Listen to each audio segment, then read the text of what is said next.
Hello guys, watch this video to the end. The former governor of Sokoto State, Aminu Tambuwal, made a powerful revelation about what the ruling APC has planned to do to Peter Obi. He made this revelation on Thursday, 13th March 2026, when he spoke to journalists after defecting to ADC from PDP. This news was published by Premium Times of 3rd March titled, "Why I Left PDP, Tambuwal." He explained that 2 years ago that a panel comprising political experts, practicing politicians, and professors from reputable universities was commissioned to study Nigeria's evolving political situation. According to the report, part of the findings the panel made was that the ruling APC is specifically targeting Peter Obi. Part of their plans is to ensure that Peter Obi does not contest as a presidential candidate in the Labour Party. This is what Premium Times reported. I quote, "According to Tambuwal, the process that led to his defection began over 2 years ago. When we projected into the future, we saw clear signs that the ruling All Progressive Congress APC administration might want to turn Nigeria into a one-party state," he said. Mr. Tambuwal explained that a panel comprising political experts, practicing politicians, and professors from reputable universities was commissioned to study Nigeria's evolving political situation. He said the panel included members from the PDP, Labour Party, and the APC. From the analysis, it appeared that the PDP and the Labour Party, which are the major opposition parties, might not survive in their current form. The clear understanding from the study was that both parties may not be in a position to field strong presidential candidates in the 2027 general election, he said. Tambuwal alleged that efforts were being made to weaken the PDP and the Labour Party to the level of smaller parties, which he said often negotiated with the government at the center during elections. That was the intention, and one of the conditions was that Peter Obi must not remain in the Labour Party to contest, he alleged. According to him, the development informed the decision by like-minded politicians to align with the ADC in order to build a stronger opposition platform. "We are not new in this political game. We saw the signs early and decided to act in order to stop the calculated attempt," he said. End of quote. Even without having to conduct any research or any form of covert operations, any Nigerian who is politically aware and who is also sincere must have noticed this long time ago. The ruling APC has not been hiding the fact that they are very much afraid of Peter Obi. The signs are there for every one sincere person to see. Peter Obi appears in every of their conversations, which is definitely a sign of fear. It's obvious that he is the only candidate that scares the ruling party.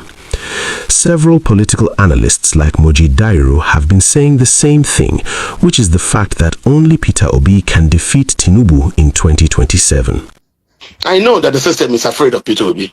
We know because they know the truth about what, of course, I know so. The government is aware of Peter Obi's performance in the last elections, and they know he is their main problem, not Atiku. Never mind the fraudulent things that INEC wrote. Those things don't mean nothing. We know Peter Obi was the man of the last election. So if acrobatically they refuse to allow the result to stand, and somehow they now brought Tinubu and imposed Tinubu, good.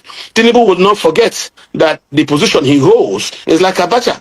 Abacha never let Abiola rest because they knew, even though they didn't allow Humphrey Musu to announce the election results, Abiola was the person that they had to be afraid of. So if the government today is afraid of Peter Obi, they know a lot about the true numbers of the voting results than they are willing to admit to the general public. I'd like to ask, what is this thing about Obi?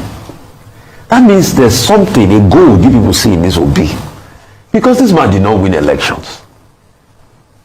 And after not winning elections, he's gone about conducting himself, doing his charity, but he's still the main point of conversation. So kí ni gan pa Obi yìí? What does that mean? Kí ni ní pàtó nípa Obi yìí? So what is this thing really? Kí ni ọ̀rọ̀ Obi yìí ní pàtó? It's clear that the people in power are jittery and they can be defeated. So we are in opposition here because we confidently believe that they can be defeated. That's why we're here. And I'm telling you, the only thing that is wrong with the opposition is not about, we've done a coalition where we put 30 political parties before together in 2019 and we lost. It's not about how many parties you put together, but it's about the kind of candidate you present to the people. It must be appealing enough to them to be willing to go to the ballot box and vote. It must be attractive enough to them to be willing to sustain injury like the lady in Lagos and still go back to polling unit. That is the kind of things that the opposition need, because the opposition does not have any other power. They don't control the state apparatus of authority. They don't control INEC, they don't control police, and they don't control any other thing. What they need is the people. Is the people that determines what happened on election day.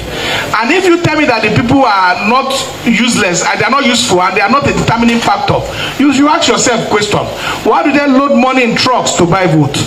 So these are critical things that the people, and the only thing that have made election rigging easier in my 20-something years of practicing multi-party democracy and being in the opposition is the fact that people don't participate. When there's mass participation, we have about something million register on our voters register today. Imagine if 30 million comes out to vote, or 40 million. It will overwhelm the system. The system has no capacity. Today, look at what terrorists are doing. Nigerian security architecture have no capacity to subdue the people in 179,000 polling units.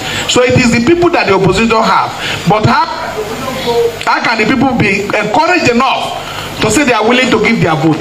It will be predicated on the kind of candidate that is put forward to the citizens, on what they will make them so encouraged that they needed to save this country from a sliding, from the downward spiral that is going. So it is about the people and the opposition, and you must have in that process a proper, defined strategy to be able to also deploy your resources on election day, since you are not going to be stealing for public coffers. And I tell you that this government, nothing fears them more.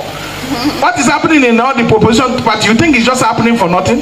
I am telling you, this is the first time I've seen that the Supreme Court judgment can be overturned by a state high court. INEC come into existence under section 133 of the Constitution. That means INEC is a federal executive body. No state court can issue an order against INEC and it will stand. No. The current INEC chairman appointment comes in line with section 155 of section 1C. So everything is a federal body.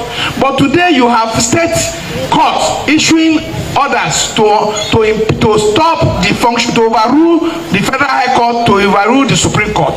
So, and you have a commission that is so deep now in politics that also will not make you breathe well. But if the people wake up, I am telling you that day and night, these people are not sleeping.